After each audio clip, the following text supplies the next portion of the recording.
Hola amigos, ¿cómo están? Bienvenidos a este podcast Programación 101. Mi nombre es Roberto Díaz y en este podcast vamos a cubrir temas de programación, soft skills y más. Hola, bienvenidos a este episodio 29 del podcast Programación 101, en que hablamos de programación, soft skills y más. Y en este episodio 29 vamos a hablar de scope, ¿no? Especialmente el scope en Java. Pero antes, déjame recordarte que este podcast tiene su página de Instagram donde puedes seguir. Y también tienes un blog donde pongo cosas de programación. Entonces ahí puedes estar al tanto de las cosas que vamos poniendo por ahí. Y por otro lado, el tema de hoy día, que se trata de scope, hay una versión de este podcast en el blog. Entonces ahí puedes ver los ejemplos más o menos de lo que vamos a hablar hoy día. Entonces, sin más que decir, vayamos al tema de hoy, ¿no? Es el tema de scope, ¿no? Entonces, ¿qué es prácticamente scope? Scope, pues, es si tienes experiencia con esto de la programación, o has estado si has estado en college, tú lo has llevado, pues la primera clase que vas a llevar va a ser tu principios de programación 1, ¿no? Y ahí te van a enseñar scope, ¿no? Es un concepto fundamental que uno tiene que saber bien. Entonces, scope prácticamente nos va a definir la visibilidad de una variable y nos va a determinar la visibilidad su visibilidad en torno al contexto del programa, y también nos va a decir dónde podemos usarla y dónde no. Entonces es básicamente eso, ¿no? Entonces, por ejemplo, un ejemplo de scope muy claro, muy simple, puede ser el que, por ejemplo, imaginemos un for loop, ¿no? Entonces, si tú si has programado en Java, te has dado cuenta que puedes tú declarar tus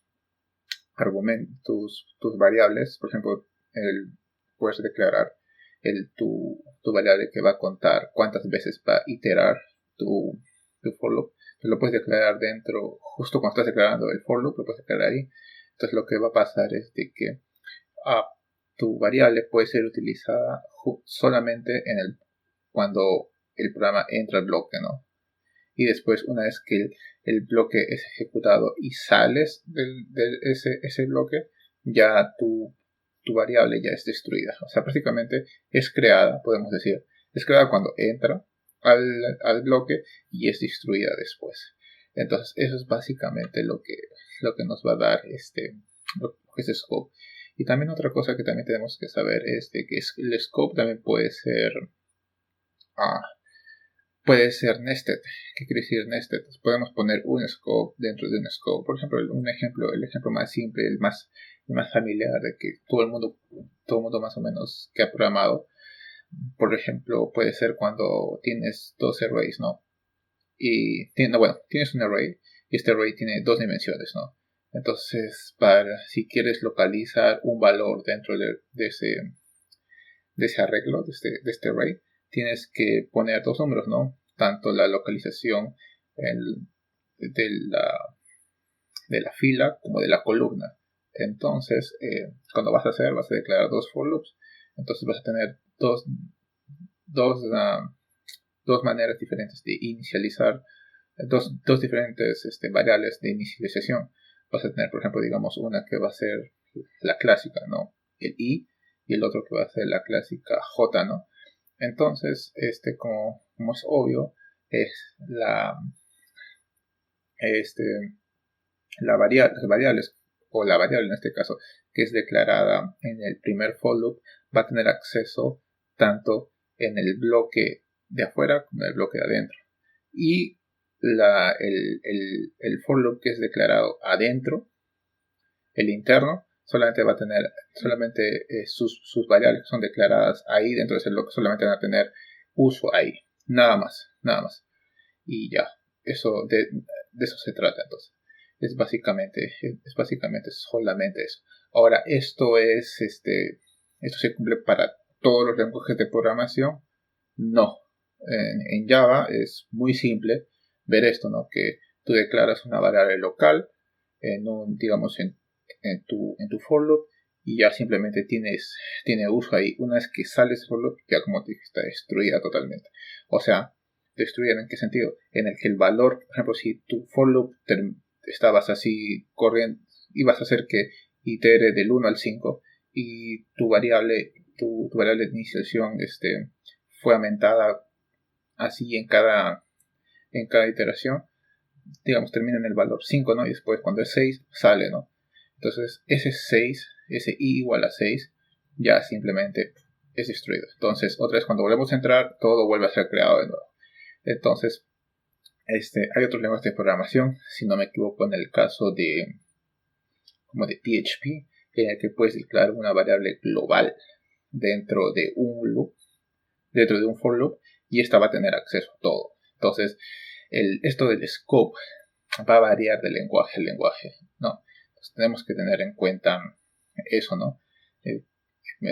Cuando estés en tu lenguaje de programación, básicamente, cuando estés estudiando estos lenguajes de programación, date cuenta de que este scope depende cómo el lenguaje esté implementado. Entonces, pero vete con el concepto fundamental, ¿no?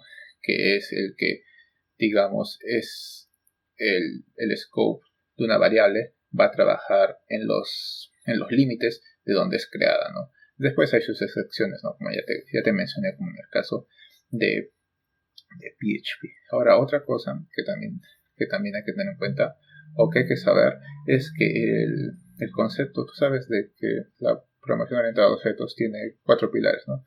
Uno de esos pilares es la encapsulación, el encapsulamiento. Entonces, ¿el encapsulamiento qué es? Vamos a definir qué es el encapsulamiento. El encapsulamiento simplemente es esconder partes del programa o partes de datos que no sean visibles hacia el exterior. Así tan fácil, ¿no? Entonces, por ejemplo, nosotros podemos tener una clase, declaramos, si tú tienes experiencia, digamos, declaremos una clase normal, como vas a poder ver en el blog.